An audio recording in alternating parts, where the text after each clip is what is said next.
Nous arrivons au troisième composant donc de la famille GSKI. Donc il s'agit de GSKI Comité. Ce composant est, vu son nom, bien spécifique aux comités régionaux.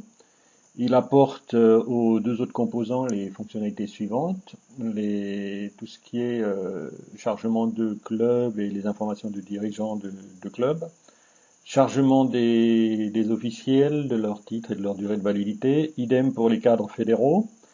Il apporte des fonctionnalités de mailing aux dirigeants de club et officiels et cadres.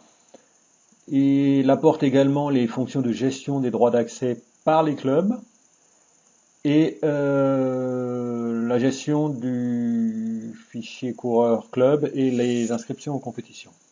Donc certaines des fonctions se feront dans GSKI titre et dans GSKI épreuve, mais elles sont activées que si GSKI comité est installé. Alors l'une des premières fonctionnalités importantes, c'est bien sûr tout ce qui est import. Donc ici, donc on importe le fichier club, on en a déjà parlé tout à l'heure, mais également une notion qui est les mots de passe club. Alors le fichier des mots de passe est à réaliser sur la base du tableau qui vous est envoyé par la FFS en début de saison. Il faut le convertir en CSV. En fait, c'est les mots de passe qui servent à l'accès à la gestion des titres fédéraux par les clubs. Je me sers de ce mot de passe quand il n'y a pas pour activer la toute première fois les fonctions club, pour avoir accès au déverrouillage des fonctions club. Je reviendrai par la suite. C'est pas sûr que je maintienne cette procédure dans l'avenir. Bon, le fichier d'import des officiels est celui fourni par Marlène. Il faut juste lui demander le format CSV avec en tête. Et il en est de même pour le fichier des cadres qui est fourni par Patricia. Donc vous les injectez dans la base de données de votre site par ce biais-là. Dans les paramètres du composant, on donnera les informations donc liées au comité. Entre autres, les disciplines, les activités donc, qui sont pratiquées au sein du comité, ça limitera le choix. Si par exemple vous ne faites pas du freestyle ou du ski de vitesse, c'est pas la peine de proposer ces activités à chaque fois qu'il y aura un choix d'activité dans un des composants. Une fonctionnalité spécifique donc au comité, c'est de permettre donc à vos membres, à vos clubs, d'ouvrir des fonctionnalités sur le site du comité régional. Donc ça, vous n'allez pas le faire parce que bon, en fonction du nombre de clubs que vous avez, ça serait un boulot infernal. Donc la gestion se fait par les clubs sur le site. Il y a deux niveaux de gestion. Correspondant Internet du club. Donc c'est une personne qui est désignée, une ou plusieurs personnes qui est désignée dans le club et qui va gérer les droits d'accès, les fonctionnalités de chacun des membres pour son club. Il va ouvrir les droits pour son club. Donc il peut donner des droits, par exemple, pas forcément à quelqu'un qui est membre de son club. C'est-à-dire qu'un club ami pourra, par exemple, gérer les compétitions pour un autre club. Il faut juste que le correspondant Internet du club organisateur ouvre les droits à la bonne personne. Une autre personne donc qui peut gérer les droits, c'est bien sûr l'administrateur. Donc il peut faire la gestion des droits pour un club, si le club par exemple ne maîtrise pas trop l'outil informatique. Ou alors il pourra également créer le premier correspondant Internet du club. Donc ça c'est la procédure que je disais tout à l'heure. On peut éventuellement se servir, c'est ce que je faisais jusqu'à présent, du mot de passe pour la saisie des titres. C'est-à-dire que la première personne du club qui va rentrer sur le site et qui va essayer d'attribuer des droits, on va lui dire « Ah, il n'y a pas de correspondant Internet défini. Est-ce que vous voulez devenir le premier correspondant? Si oui, donnez-moi le mot de passe de saisie des licences. » C'est dans cette optique-là que qu'on récupère les mots de passe. Par contre, au niveau des clubs, les membres permanents ne peuvent être ni créés ni supprimés. C'est le cas du président, du trésorier, du secrétaire et du correspondant licence. Ils sont créés et supprimés à partir de la base de données fédérale et enregistrés par les clubs sur le site FFS. Et c'est ces informations qui sont importées via le fichier club que vous allez télécharger sur FFS. Donc ceux-là, les clubs ne peuvent pas les modifier, ils n'ont qu'à faire la mise à jour sur le site fédéral. Ça permettra également d'avoir des informations à jour à la FFS. Donc ça, c'est un accès par un correspondant Internet de club. Donc il voit toute la liste des personnes et des cadres qui sont définis pour son club. Donc il suffit de cliquer sur l'un et puis il a les informations. Donc ça, c'est des informations qui viennent de la FFS. Il peut éventuellement les modifier ou le cadre pourra lui-même les modifier directement dans sa fiche si elles ne sont pas à jour. Mais il pourra également lui rajouter des fonctions. Là, par exemple, vous voyez que le correspondant, donc cette personne-là est correspondante licence pour mon club. Donc là, je peux également lui donner des fonctions. Là, par exemple, je vais donner les fonctions responsables d'inscription. Donc, je vais donner la responsabilité des inscriptions sur les compétitions alpines, freestyle et snowboard uniquement.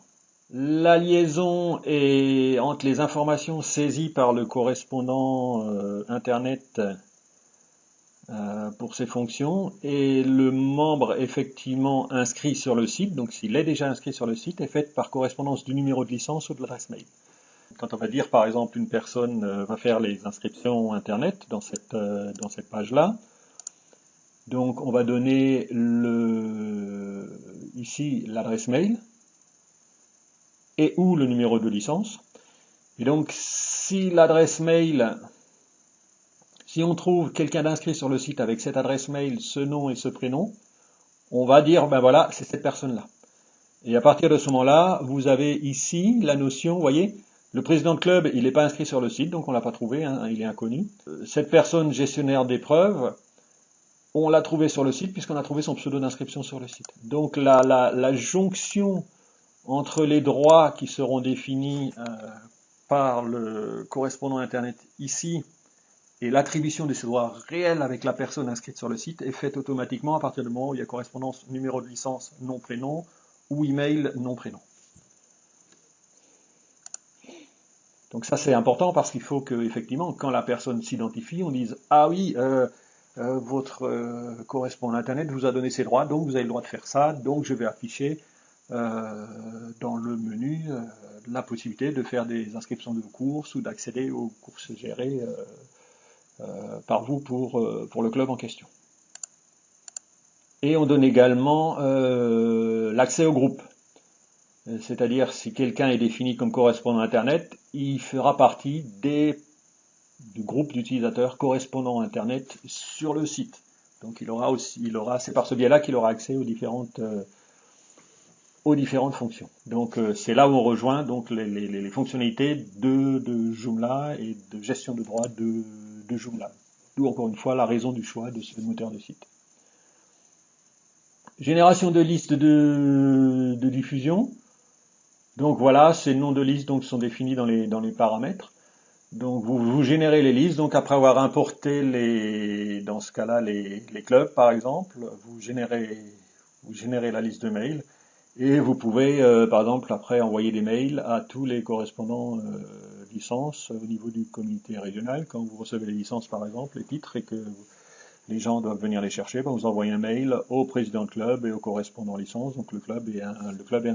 On fera la même chose pour les officiels et pour les cadres. Donc on pourra contacter tous les MF1 par exemple, on pourra contacter tous les chronométreurs par exemple. Par la suite, on pourra rajouter des circulaires, des listes un peu plus spécifiques, comme par exemple tous les chronométreurs dont le titre est à renouveler pour la saison prochaine. Gestion des inscriptions compétition. Donc le correspondant inscription a été désigné par le club, donc par le correspondant internet du club. Il a dit voilà, un tel peut faire des inscriptions en compétition. Donc là c'est pareil, il peut y avoir plusieurs clubs. Ça nous arrive souvent que les clubs se regroupent pour faire les déplacements, etc. Dans les mêmes vallées quand il y a plusieurs clubs.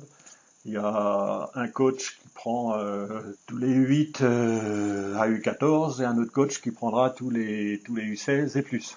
Donc le coach qui gérera les déplacements des jeunes. Donc pourra inscrire les U8, U12, U14 des 3 clubs par exemple s'il y a un regroupement de 3 clubs. Et également au niveau discipline, parce que vous avez vu que tout à l'heure, il peut y avoir une personne qui s'occupe par exemple des U8, U12, U14 en alpin et une personne qui s'occupe des jeunes par exemple en nordique. On crée en début de saison ou à chaque fois qu'on rajoute un titre, qu'on délivre une licence, on va dire voilà, ok, cette personne, je vais la mettre dans mon fichier coureur. Ça fait une préparation de la grille de saisie pour les inscriptions. Donc là, vous voyez que la personne qui a lancé cet accès au fichier coureur Elle fait uniquement l'alpin, le freestyle et le snowboard. Elle n'a pas accès au biathlon et au fond, qui est coché. Mais si le correspondant qui est grisé par exemple, pardon, mais si le correspondant internet du fond l'a mis dans le fichier coureur, elle le verra quand même que la coche sera quand même, figurera quand même, quoi. Donc là, elle prépare son fichier coureur, donc c'est la phase préliminaire. Pour la suite, je ne peux pas vous montrer les copies d'écran parce que je suis vraiment dans cette phase dans la réécriture de cette partie-là. L'idée en fait c'est d'accéder au calendrier, dire voilà je suis correspondant internet, j'ai donc le lien qui apparaît, je suis correspondant inscription aux compétitions, j'ai donc le lien qui apparaît inscrit dans dans ma boîte à outils, inscription aux compétitions. Je vais cliquer dessus, va s'afficher les événements dans les activités auxquelles j'ai droit, hein, donc dans le cas de la personne précédente, donc ce sera uniquement les événements alpins, snowboard et freestyle. Bien sûr, on peut faire un filtre pour n'avoir que les alpins. On sélectionne l'événement. À partir de ce moment-là, on sait que ça va être une course alpine.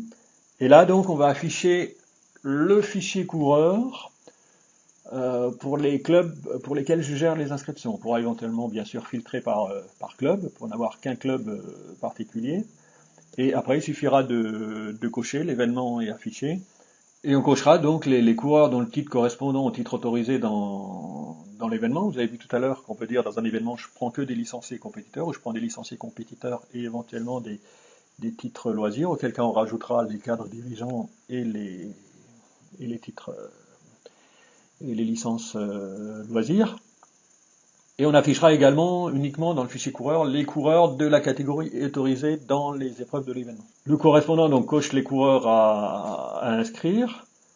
Il valide sa séquence d'inscription. Si le gestionnaire de club organisateur donc a ouvert les inscriptions internet et si on est dans la période, un courriel part avec en PDF, un PDF le formulaire d'inscription qui ressemble à ça, hein.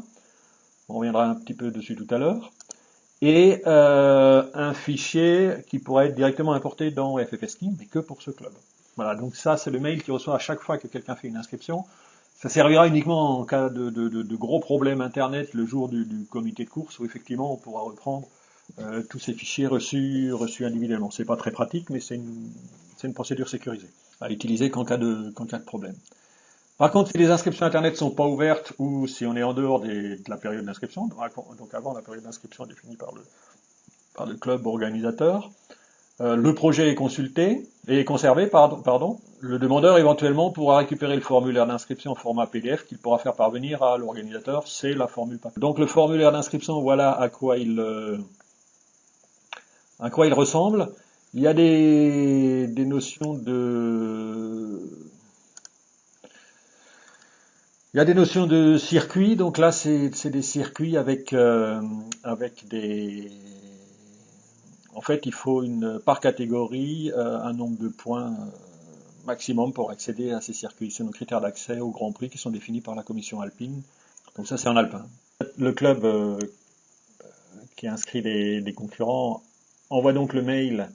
Enfin, c'est pas lui qui l'envoie, c'est le programme qui, quand il valide sa fiche d'inscription, envoie un mail avec la fiche d'inscription en PDF et le fichier compatible FFSKI à l'organisateur. L'organisateur reçoit ce mail et dans ce mail, donc il a un lien pour dire OK, j'ai bien reçu tes inscriptions. Donc il envoie un accusé de réception au demandeur. Donc le demandeur reçoit un mail à chaque séquence d'inscription. Donc ça c'est une option, hein, vous l'avez vu tout à l'heure, c'est lui qui le choisit ou pas. Nous on l'a conseillé, ça rassure tout le monde. En fin de période d'inscription, donc au moment du comité de course, le gestionnaire de compétition du club organisateur de l'épreuve donc, peut télécharger le fichier global des inscriptions, donc compatible FFSKI, donc ça c'est concurrent, outils, import concurrent. Il peut récupérer également tous les formulaires papier, donc avec éventuellement les critères d'accès, c'est ce que je vous ai montré tout à l'heure, et le formulaire récapitulatif avec les coordonnées des correspondants. Donc là on voit qui a fait les inscriptions, à quelle date, etc. Et puis là sur un seul papier, tous les numéros de téléphone, par exemple des coachs des clubs. Si il y a la tempête le jour de l'épreuve et qu'on l'annule le jour de l'épreuve, il aura sous la main tous les numéros de téléphone pour envoyer des SMS à tout le monde. Il fait son comité de course, il charge la liste de départ sur le site, on l'a vu tout à l'heure, GSKI épreuve, donc le SAV de l'événement global.